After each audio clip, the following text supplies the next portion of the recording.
Começar a estudar o Entre Guerras. Qual é o contexto do Entre Guerras? Ele é um período que fica entre o final da Primeira Guerra Mundial e o início da Segunda Guerra Mundial. E, gente, qual é o contexto? Lembrando que a Europa estava toda quebrada, porque tinha acabado de acontecer uma guerra mundial nela. Ok, os Estados Unidos, ele entrou mais no finalzinho da guerra, só para poder dizer, eu participei. E aí ele ficou do lado do vencedor, que era o lado dos aliados. E como a Europa estava toda... Aí os Estados Unidos, eles já eram bem conhecidos por causa da sua produção, só que eles não superavam a Europa. A Europa estava necessitada, começou a comprar na mão de quem? Estados Unidos. E os Estados Unidos tinha mais uma coisa muito boa para a Europa, que era que eles concediam empréstimos. Nesse cenário, nós temos os Estados Unidos produzindo para um continente quase inteiro, além de para o próprio país, e a Europa comprando várias coisas na mão dos Estados Unidos e pedindo empréstimo. Só que os países da Europa, em determinado momento, começaram a se reerguer e pararam de comprar tanto na mão daquela nova potência mundial para valorizar a própria economia. E os Estados Unidos continuaram produzindo. Ocorre que como eles continuaram produzindo e não tinha mais tanta gente consumindo, houve uma quebra da lei da oferta e da procura, porque a oferta acabou se tornando muito maior do que a procura. Isso causa deflação, ou seja, a queda dos preços. Nesse cenário, nós temos as empresas correndo atrás de melhorias, tentando diminuir os gastos para ter um melhor significativo e terem mais dinheiro, porque o dinheiro estava acabando, eles estavam tendo mais prejuízo do que lucro. Vários investidores tentaram vender suas ações a qualquer preço, mas não havia compradores. Esse era o crash da Bolsa de Nova York. O crash da Bolsa de Nova York aconteceu em 24 de outubro de 1929.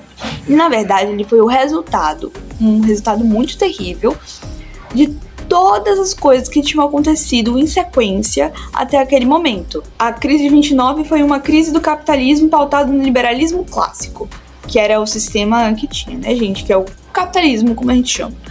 Em que a ausência de regulamentação e intervenção estatal para a ação das empresas e bancos levou a uma onda da especulação e endividamento, resultando na falência de diversas instituições e, consequentemente, na recessão econômica. O que nós entendemos com isso? Nós entendemos que a crise de 1929 foi o resultado da não intervenção do Estado na economia. Por quê? Porque a economia, ela começou a ir muito além, muito sozinha, ela começou a correr, ela era uma criança pequena. E o Estado, que era a mãe, não foi atrás, então a criança acabou perdida. Para isso, dessa forma, surge Franklin Delano Roosevelt, que ele fazia parte do Partido Democrata. Na época em que houve a crise de 29, o partido que governava era o Partido Republicano, que acreditava no liberalismo econômico, que é a crença política que o Estado não precisava interferir na economia. Só que a economia estava muito quebrada. Então Franklin veio com a ideia, não, o Estado deve sim interferir na economia, pelo menos para resolver essa parte do problema. E esse foi o New Deal. No New Deal, ele implementou 3 coisas, que foram as principais medidas para ver se consertava essa crise. 1. Controle da produção e dos preços dos produtos agrícolas e industriais. Teve que dar uma segurada o máximo possível para as pessoas conseguirem comprar. E as pessoas, elas tinham sido demitidas antes, porque as empresas não tinham dinheiro para pagar, elas queriam reduzir os custos ao máximo, lembra? Então eles precisaram criar vagas de emprego. Como foi que ele fez isso? Começou a produzir obras. Foi criando obras, investimentos, como construção de escolas, hospitais e rodovias, a fim de gerar empregos e aumentar o consumo. Então ele abaixou os preços e garantiu empregos. Garantindo empregos, as pessoas podiam comprar os produtos, e os produtos estavam mais baixos. Então aqui a gente já tinha uma melhoria. E em terceiro lugar, a concessão de empréstimos a juros baixos a fazendeiros e donos de indústrias endividados ou falidos para que pudessem se recuperar. Não, ele não esqueceu a dívida, ele apenas flexibilizou ela um pouco para que ajudasse todo mundo a se dar melhor. O dinheiro para investir em obras públicas vinha principalmente da cobrança de impostos. Sim, é estranho se pensar que um país que estava quase completamente quebrado tivesse dinheiro para investir em obras públicas. Só que nós temos que lembrar que os Estados Unidos, eles ofereceram dinheiro para a Europa. Então a Europa estava em dívida com eles. E é justamente dessa cobrança de dívidas anteriores que veio o dinheiro para poder pagar essas obras. Medidas sociais como a redução da jornada de trabalho para 8 horas diárias, o estabelecimento de salário mínimo e a criação do seguro-desemprego também foram medidas que fizeram com que o Roosevelt fosse reeleito 3 vezes e passasse 12 anos no poder.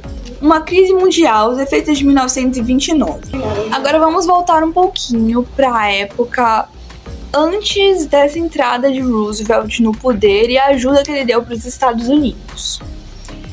Como os Estados Unidos já eram a potência mundial, então tinham muitos outros países e muitas outras economias que dependiam dele. Até ele quebrou.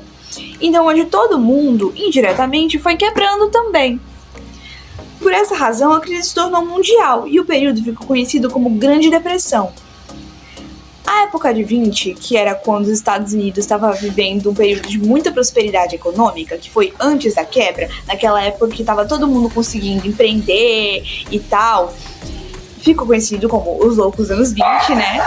E foi um período de grande prosperidade econômica, onde ficou conhecido o American Way of Life, que estimulava o consumismo. Agora, voltando para a parte da crise mundial, teve uma nação que ela não foi afetada pela crise nos Estados Unidos, que foi a União Soviética, porque a União Soviética simplesmente não nutria laços comerciais com os países que tinham laços comerciais com os Estados Unidos. Nesse cenário, a União Soviética buscava consolidar o socialismo com a estatização, a planificação da economia e seu fechamento para o mercado externo. Depois que Lenin morreu, em 1924, Joseph Stalin assumiu o poder e ele formou uma política econômica que tinha planos quinquenzenais e tinha como principais objetivos promover a industrialização e implantar a coletivização do campo.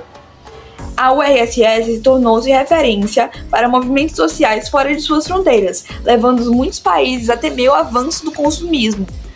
Já que a galera que concordava com os ideais socialistas estava pensando, não, gente, aquilo ali tá dando certo, a gente tá errado, o que tá acontecendo ao nosso redor tá errado, o que tá acontecendo tá certo, eu concordo com o que tá ali, vamos tentar fazer, bora! E começaram a incentivar, só que os poderes tinham medo.